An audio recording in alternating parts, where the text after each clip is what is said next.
And now, Deborah Kobylt Live. Hi, everyone. Thanks for joining us today on Deborah Kobylt Live. Wonderful guest we have joining us today, Simone Knego. Thanks so much for being here, Simone. Thanks so much for having me today. I'm really excited to be Oh, here.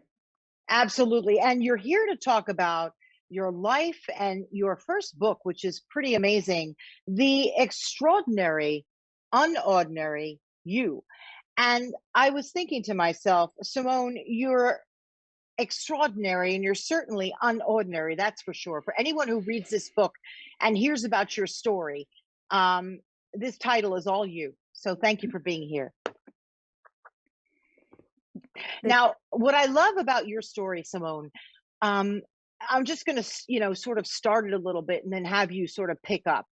A very happily married woman with three beautiful biological children. And then you decide one day as a family how wonderful it would be to give to children who really are looking to be adopted. And you then added three other children, beautiful children, to your family. Your first, Noah, from South Korea, and then two other children from Ethiopia. So, why don't you walk us through that beautiful journey of being a family with three kids to then a family of six?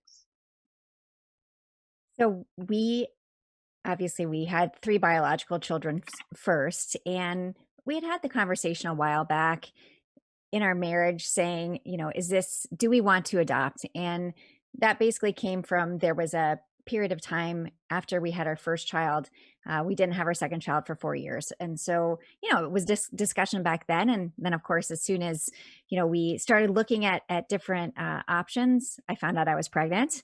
So we put it on the back burner. But after we had Olivia, child number three, we brought up the discussion and we kind of did the it's now or never, and the answer was it's now. And so we looked at what options were available to us, and for our first adoption we went with South Korea, and we were able to adopt Noah, who he was 4 months old when we brought him home, and it was an amazing experience. It was chaos, and I won't forget any moment of it, honestly. We were to You were adopt talking about Noah. initially that you went to South Korea because your husband was 43 at the time, right? Yeah, so South Korea, the at the time, the oldest parent could that of the adopting parents couldn't be older than 43 years old, and he was 43. So South Korea was a program we chose for many reasons. The kids are in foster care, which we felt was really important, and also my husband's a physician, and so they had medical records, and my husband loved that idea. And so Yeah. that was the decision that we made. What's amazing is you went over to meet Noah, um, who was what, 4 months old, I guess, at the time when you Yeah. adopted him, with your son Jacob. So, what was it like when you first met Noah with your son? And what was the journey like back? Because reading that in your book, it was like, oh my gosh, I remember these times. So, go ahead.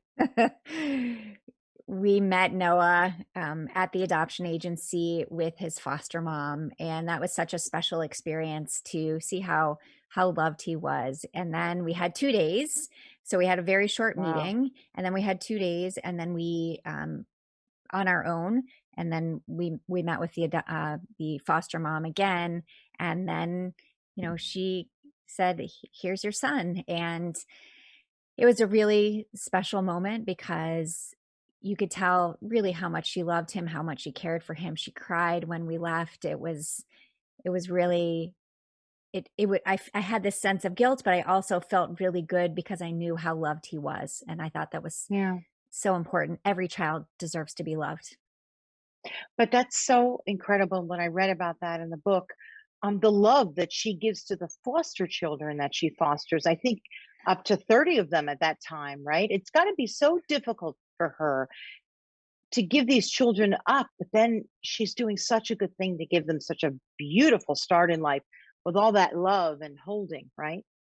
Yeah, I learned after the agency told me that she had been a foster mom to over 30 children, and that was, to me, that was so special. It was like completely selfless. She, I don't, I think I would have a really hard time, saying goodbye each time. And so, and obviously it wasn't easy for her to say goodbye, but, she really kind of understood this is what she was doing, um, was so important in the life of these children. And, again, with Noah, that was what really gave him this amazing start. And I was so Yeah. grateful to her.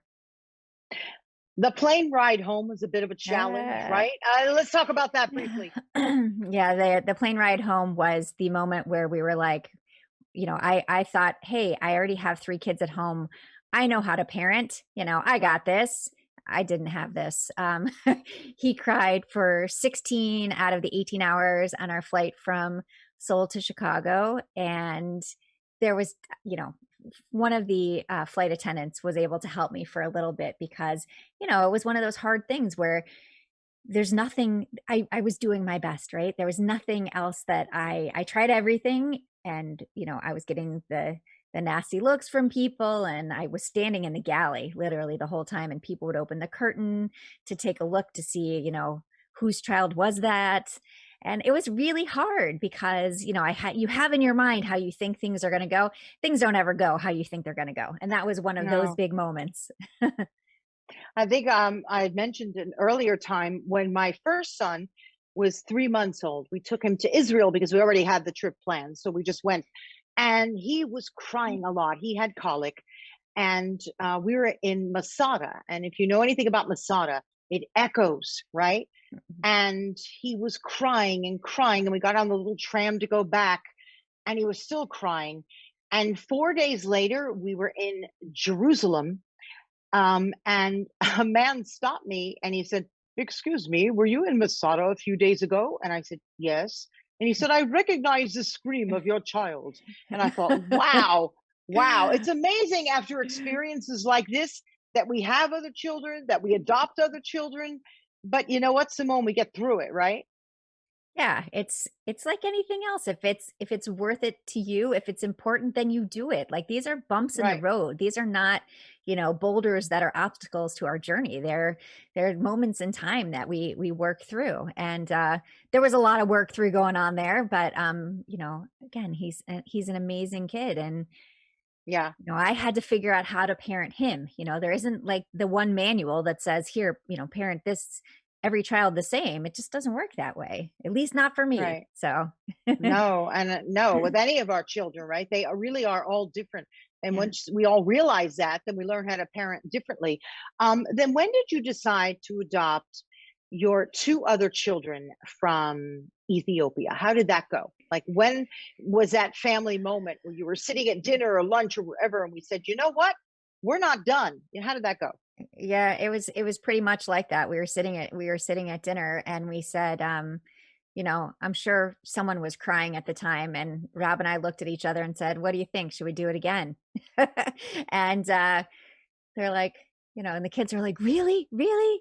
And we're like, "Yeah, and let's talk about it." And that was the discussion. And we had a family discussion for each adoption. We actually took a blind vote because, and obviously when they were little, it was like, oh, cool, a new sibling, right? And when they were really little, it's not like they could vote. Like Noah couldn't vote at 18 months old for Ari, but it we wanted them at part of the process because we felt it was really important for them. They're going to be helping. It takes a village, right? So especially when you're, more than 3 kids, you're past zone defense.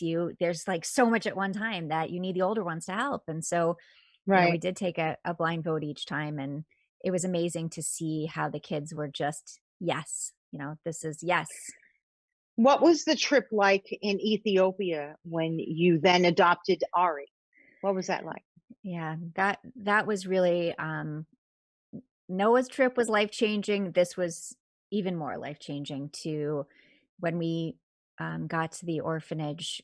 We had our older girls with us, and obviously seeing that through their eyes, they were 5 and 8 years old at the time, and really seeing their response to being at the orphanage. Like there were days that we could go and, kind of tour around a little bit, and the girls never wanted to leave the orphanage. They wanted to stay, they wanted to hold the babies, play with the Oh, toddlers.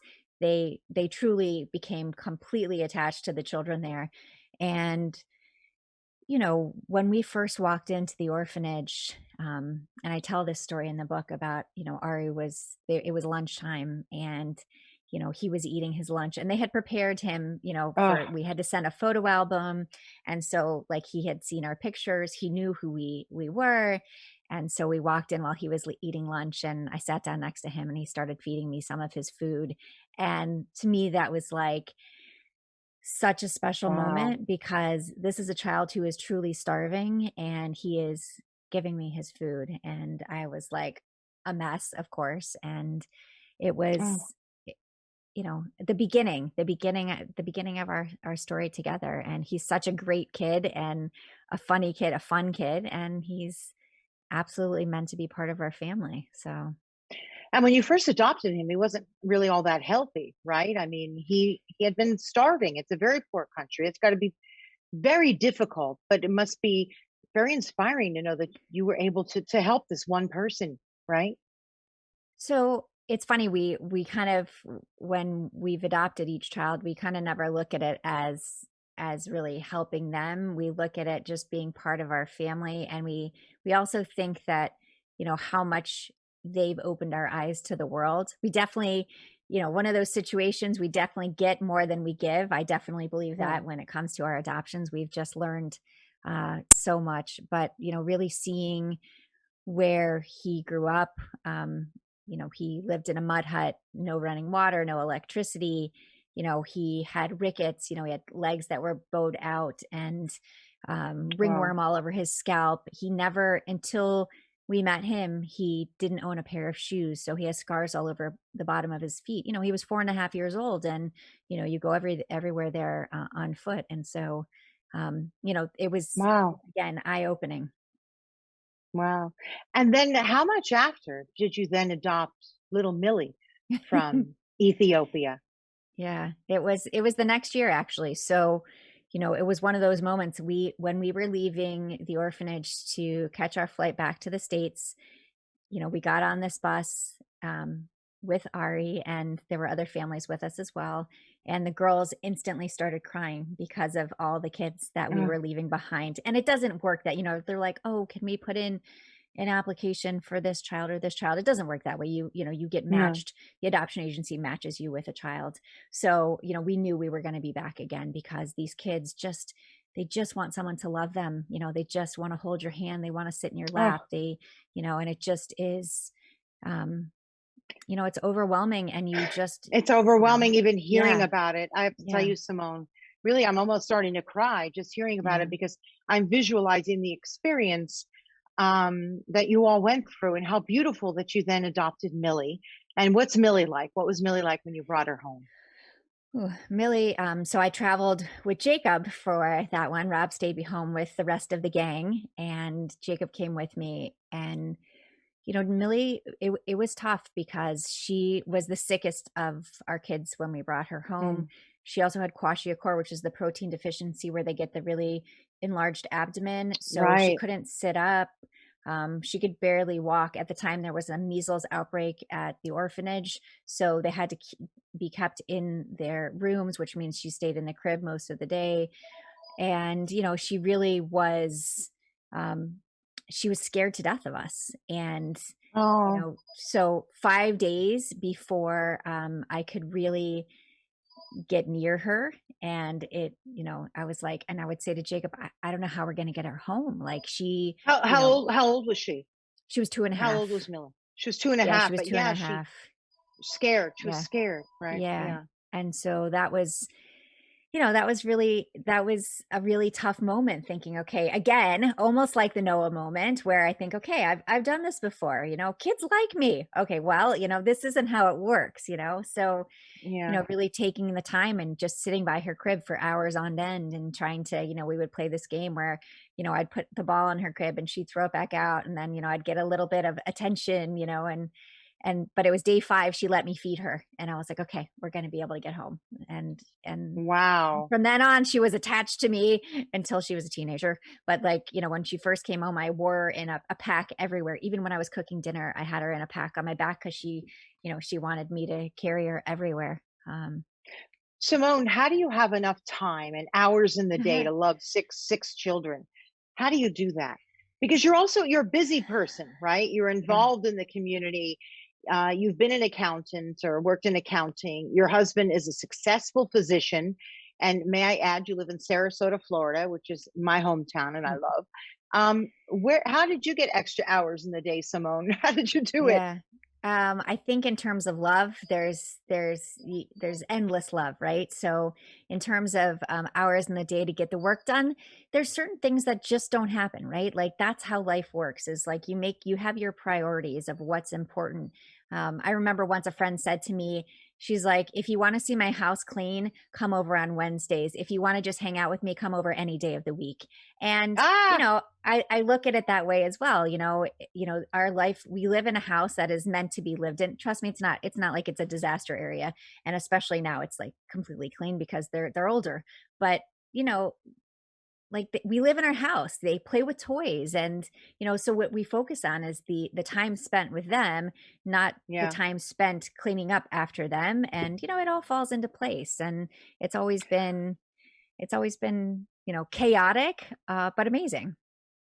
What I love about this book is you talk about each adoption in detail, but you also talk about what you learned and your entire family learned about so much about being a human being, right? From this experience, everything from you like to call yourself, I'm just an ordinary girl. I don't know Mhm. about that. I think you're pretty extraordinary to me. But every human being needs to be valued. Change the way we see ourselves. I mean, just so many little nuggets that I got out of this book. Um, Gosh, were you just born with that kind of an attitude, Simone? I know it's you and your sister. You grew up with one sister, right? Yeah, no, I definitely didn't have that attitude growing. I struggled for a long time to kind of realize my purpose and where I wanted to be. I think that was the biggest thing. I grew up with two very strong parents. My mother has an amazing story. She grew up in rural Pennsylvania. Her mother had a sixth grade education. Her dad worked in the coal mines and a local brewery, but she knew she wanted to be educated. And so she started working for another family, saving her money, and she applied and got into the University of Pittsburgh. And while at the University of Wow. Pittsburgh, she wanted to be a doctor. And so same thing. She worked three jobs. She was one of five women in her medical school class. She graduated in Wow. 1965. And so I had truly amazing role models, but I think I struggled to see, they had to work so hard to get to where they were, and all of these pieces. I couldn't really figure out, what my value was, what my purpose was, and where I wanted to be. And so it took all of these moments to say, wait, this is your purpose. And all of these little things that I do every day and that we all do every day truly impact the people around us. And, you know, we don't need to be someone that we're not. We need to be us. Everybody else is taken, so, when we look at ourselves, we need to be proud of who we are and see the impact that we're making on the world.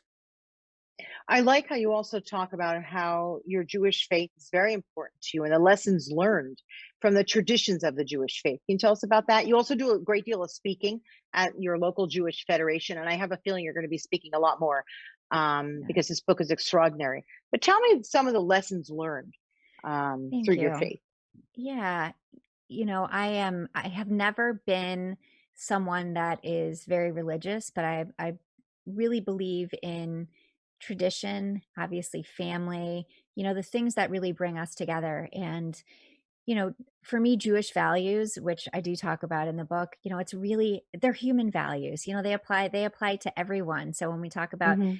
peace in the home, or, respect your neighbor, all of these things that are just part of, the things as a human, I feel are so important.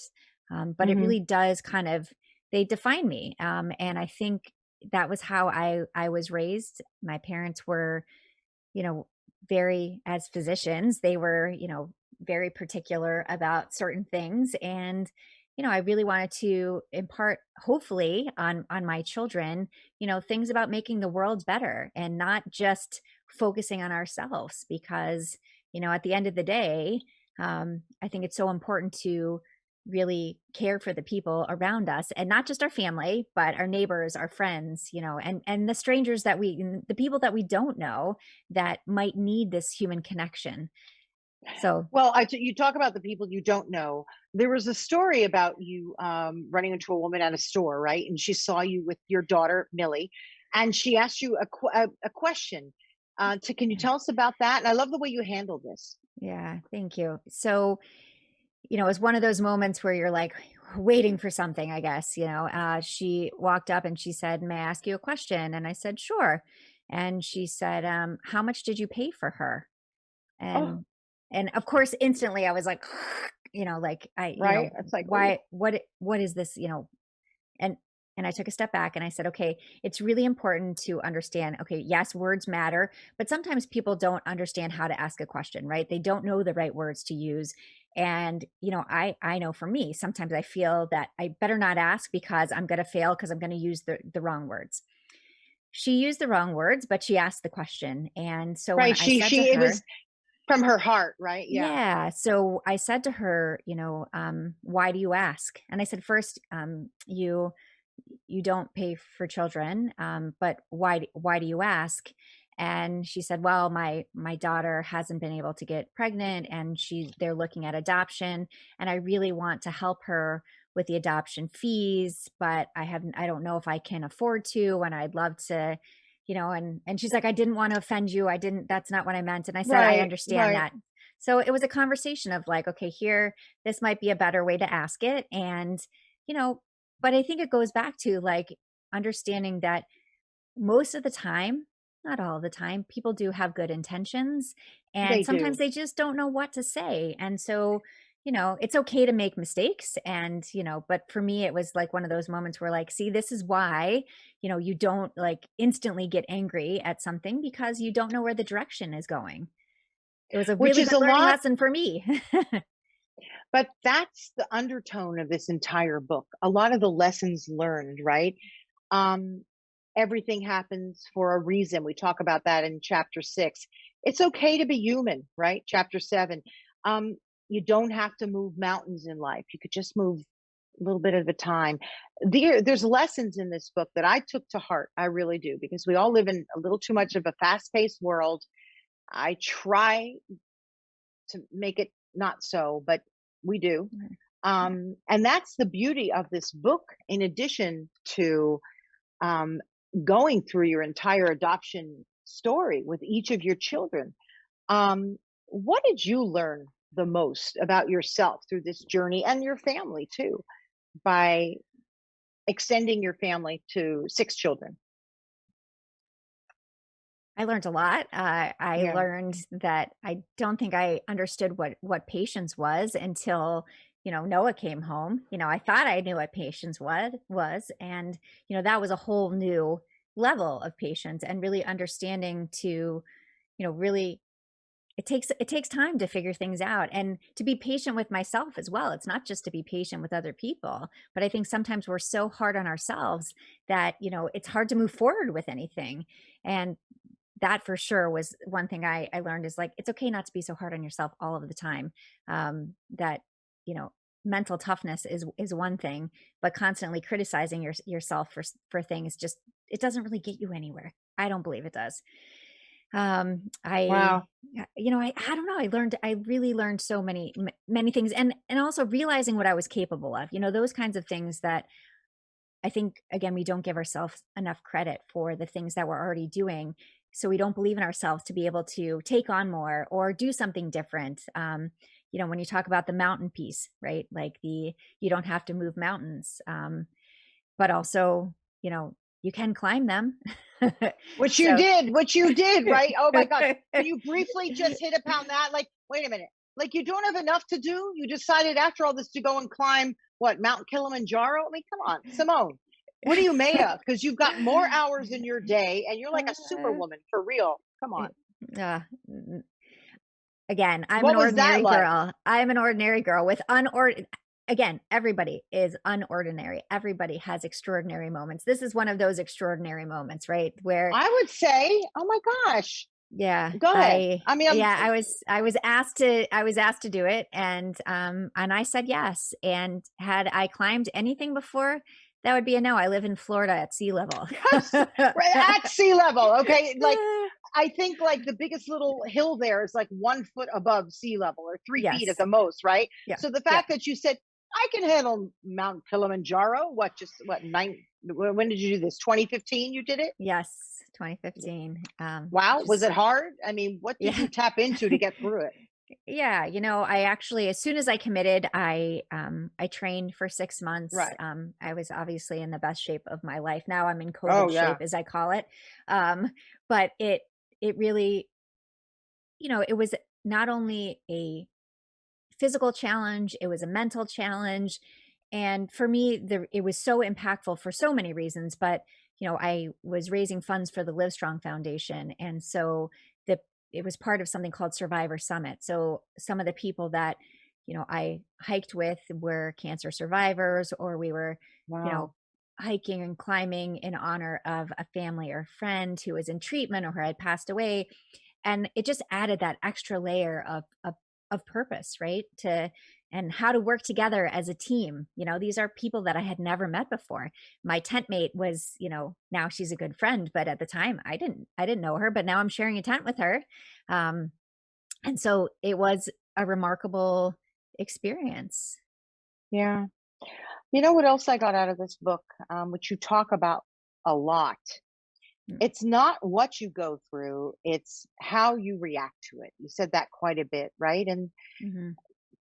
that's so true, right? That's with anything, right? No matter what happens in our lives, right? And also, life isn't fair and you're not alone. There's so many nuggets to get out of this book. Um, yeah, but how you react to it. Tell us a little bit about that. Yeah. It's how you react to it.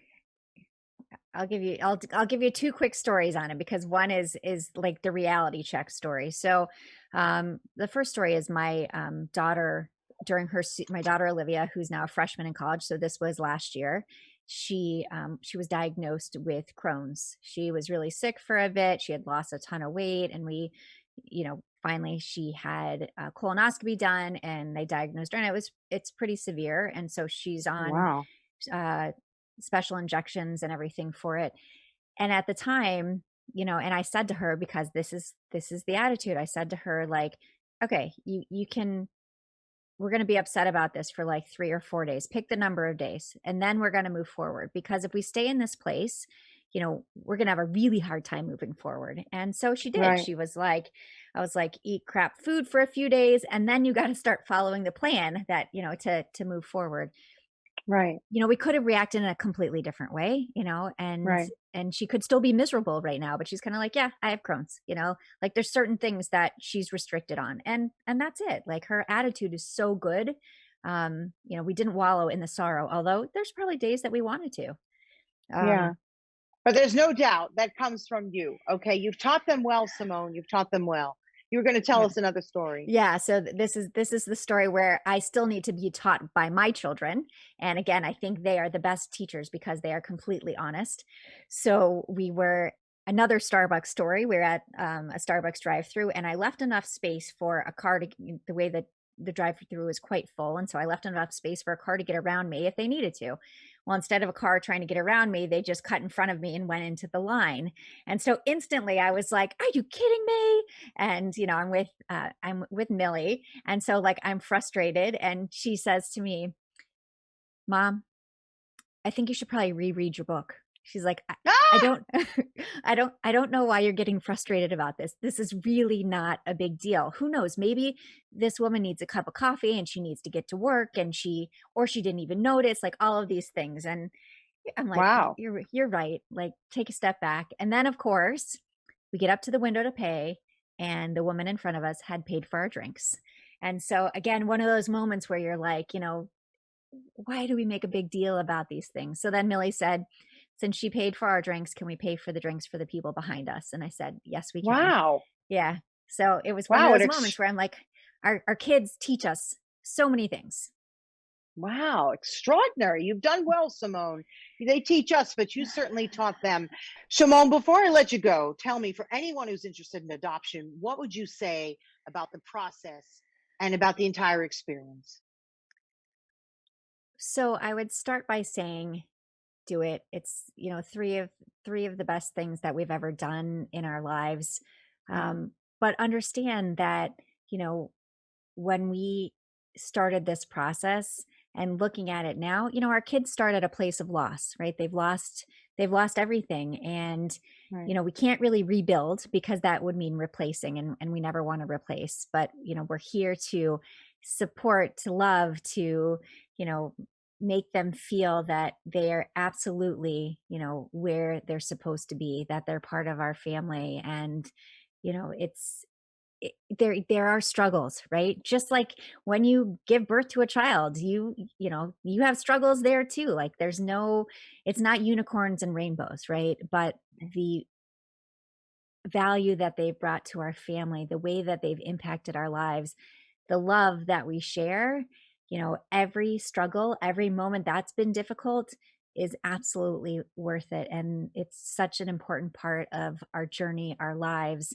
So I would say, if it's something that you're thinking about, just do it. There are just so many amazing kids that really, need a family to love them. And you too could be that family.